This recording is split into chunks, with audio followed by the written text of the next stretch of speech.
Hello aspirants, आप सब अच्छे होंगे, मस्त होंगे और अपनी पढ़ाई को अच्छे से कर रहे होंगे। आज मैं आपको DSSB TGT SST का 8 नवंबर शिफ्ट फर्स्ट का रीजनिंग के क्वेश्चंस करवा रहा हूँ। तो आइए देखते हैं। सबसे अब देखते हैं हम 11th क्वेश्चन। 11th क्वेश्चन क्या बोल रहा है? 11th क्वेश्चन बोल रहा है कि जो हमारा 102 है, 102 का संबंध है 34 से और 204 का जो संबंध है वो है 68 से और 405 का किससे होगा। इस क्वेश्चन को कैसे करेंगे? सबसे पहले हमने 102 को डिवाइड कर दिया 3 से डिवाइड करने पे आ जाएगा हमारा 34। ऐसे ही जब हम 204 को 3 से डिवाइड करेंगे वो आ जाएगा 68। ऐसे 405 को डिवाइड करेंगे 3 से कितना आएगा?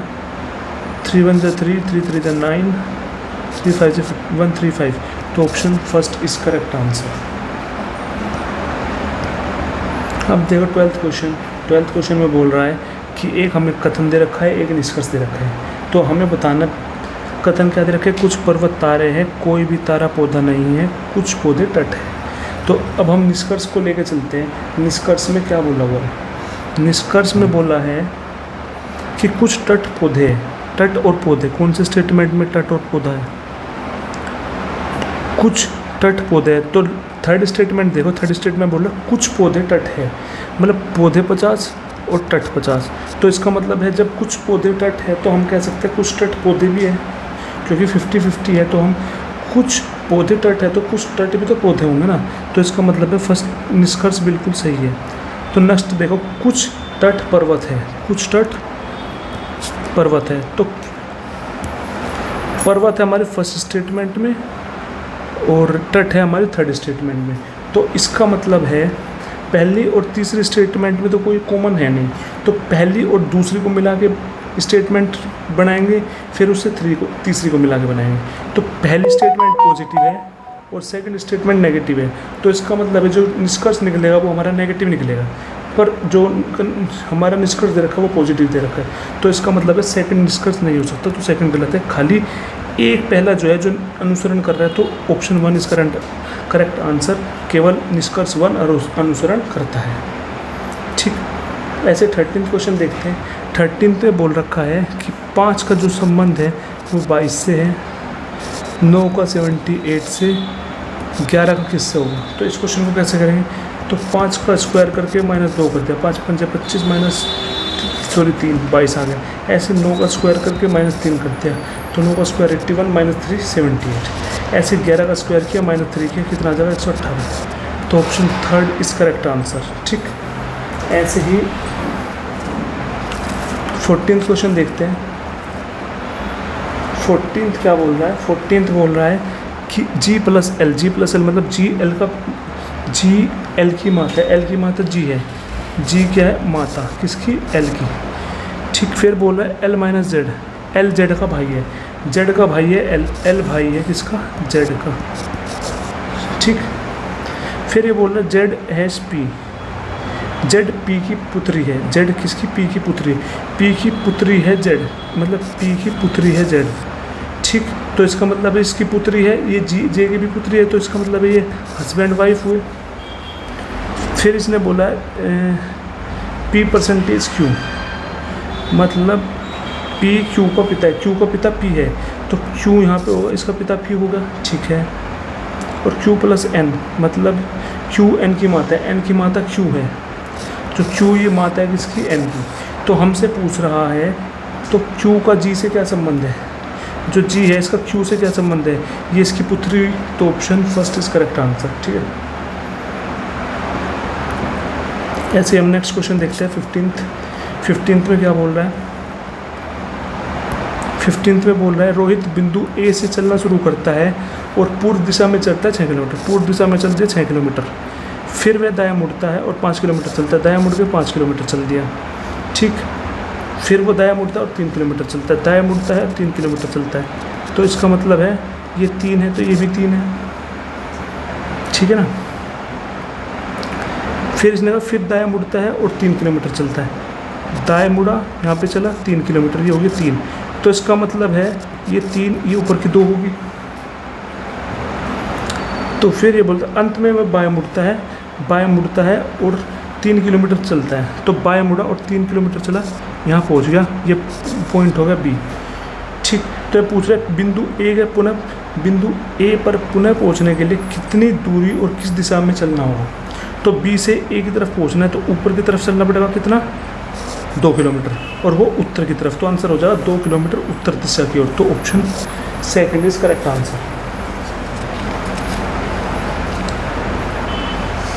अब 16th क्वेश्चन देखते हैं। 16th क्वेश्चन में क्या बोला गया है कि 3 अंकीय संख्या दे रखी है 5। ठीक, इसमें बोल रखा है कि यदि सबसे छोटी संख्या 157, इसकी तीसरा अंक होगा 7, और सबसे बड़ी संख्या 652 सबसे बड़ी है, उसका दूसरा अंक क्या है, 5। तो इनको जोड़ दिया जाए तो परिणाम क्या है बनेगा, 12। तो option second is correct answer. ठीक, ऐसे नेक्स्ट करते हैं। नेक्स्ट में बोल रखा है कि 17th में क्या बोल रखा है, 17th क्वेश्चन में बोल रखा है कि हमें कुछ समूह दे रखे हैं। तो उसमें बता रखा है अगर स्वर है, स्वर के अगले वाला अक्षर हमें लिखना है, अगर व्यंजन है, व्यंजन से हमें पहले वाला अक्षर लिखना है। तो अब देखो जैसे पी है, पी व्यंजन है, व्यंजन से पहले वाला ओ, ऐसे नेक्स्ट का जे, ऐसे ए, ऐसे अगले का बी, फिर डी, फिर ओ, फिर वी और क्यू, फिर उसके बाद नेक्स्ट का आर, फिर एफ और एम।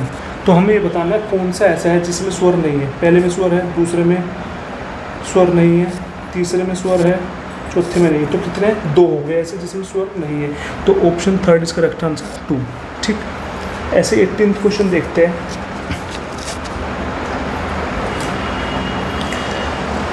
18th क्या बोल रहा है, MSP NTQ OQR PVS next पूछ रहा है। तो अब इसको कैसे करेंगे, ये 13 है, 13 + 1 14, 14 + 1 15, 15 + 1 16, 16 + 1 17, 17 मतलब क्यों। ठीक, ऑप्शन में तो नेक्स्ट देख ऐसा होता है 19, 19 + 1 20, 20 + 1 21, 21 + 1 22, 22 + 1 23 मतलब W। नेक्स्ट ऐसे 16, पी होता है 16, 16 + 1 17, 17 + 1 18, 18 + 1 19, 19 + 1 20, 20 मतलब T, QWT। तो कौन से ऑप्शन में, फर्स्ट में, option first is correct answer. ठीक, ऐसे 19th देखते हैं।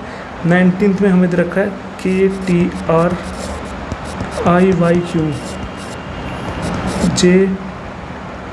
JGS और HLP।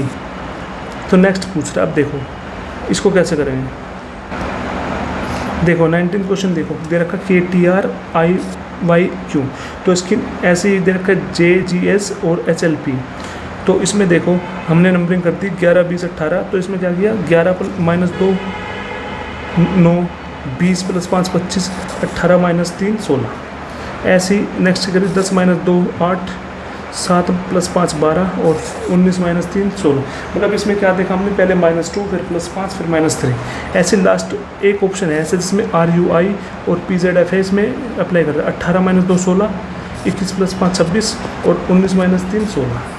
तो option fourth is correct answer.